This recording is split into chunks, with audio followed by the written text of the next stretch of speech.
Halo, Assalamualaikum. Di video ini saya akan memperlihatkan cara membuat jurnal mini yang dilengkapi karet pengikat dan sudut buku yang melengkung. Buku ini disatukan dengan staples dan terbuat dari kertas HVS saja.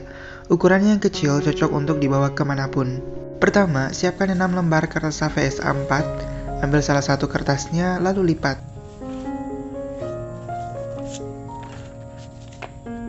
Kemudian gunakan lipatan tadi sebagai penanda potongan.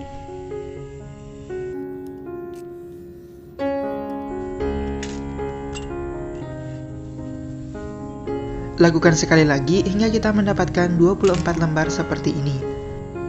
Lalu untuk sampulnya, saya menggunakan kertas karton yang telah saya lapisi dengan kertas origami, lalu dilapisi lagi dengan selotip di permukaannya agar lebih tahan air dan kuat. Satukan sampul dengan isi buku lalu beri penjepit. Kita akan satukan bukunya dengan staples. Karena staplesnya tidak bisa menjangkau ke tengah, kamu bisa buka staplesnya seperti ini. Tenang, ini nggak rusak karena memang fungsinya bisa dibuat seperti ini. Lalu kita juga butuh tutup botol minuman plastik untuk pengalas. Letakkan tutup botol di bawah bukunya, lalu beri staples di atasnya. Bengkokkan dengan pulpen atau benda lainnya. Lakukan sekali lagi di ujung satunya.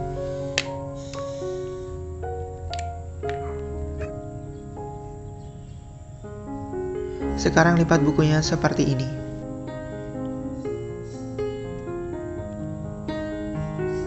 Kita ratakan sisi-sisi bukunya. Karena tadi saya lupa menekan tombol rekam di kamera, jadinya saya tidak bisa menunjukkan proses pemotongannya. Intinya, kamu tinggal letakkan penggaris di atas bukunya, lalu potong dengan cutter berkali-kali hingga semua lembaran buku terpotong, dan kita mendapatkan sisi buku yang rata. Lakukan di semua sisi, dan hasilnya adalah sisi buku yang rata.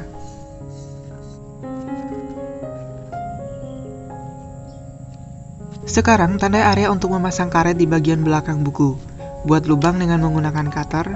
Ambil karet dengan panjang yang sama dengan bukunya. Kamu bisa gunakan karet masker bekas jika tidak punya.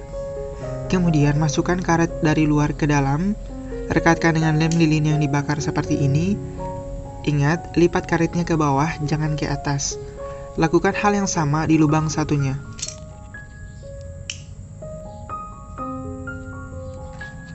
Untuk menutup ujung karetnya, kita bisa siasati dengan membuat kantong buku dengan ukuran seperti ini. Saya menggunakan kertas karton agar kantong bukunya lebih kuat. Tempelkan kertas kadonya ke karton, beri lem di sisi-sisinya, lalu tempelkan ke sampul buku. Oke, saya lupa di bagian sini harusnya tidak ditutup, jadi kita potong. Tempel ke sampul. Kantong buku ini berfungsi sebagai tempat menyimpan potongan kertas. Sebenarnya bukunya sudah jadi dan siap untuk digunakan untuk menulis apa saja. Namun karena saya menginginkan sudut buku yang melengkung, kita bisa menggunakan alat yang bernama penumpul sudut. Alat ini saya beli di Mr. DIY dan kamu juga bisa membelinya di toko online. Cara menggunakannya cukup mudah, sama seperti menggunting kuku. Hasilnya adalah sudut kertas yang melengkung seperti ini. Lakukan ke semua lembarannya. Kamu bisa memotong hingga 4 lembar sekaligus menggunakan alat ini. Oke, sudut bukunya sudah membulat semua dan buku jurnalnya sudah jadi. Terima kasih banyak sudah menonton video ini hingga akhir. Jika kamu punya pertanyaan atau request, silakan tulis di kolom komentar. Like dan subscribe jika perlu, dan sampai jumpa di video saya yang lainnya. Bye!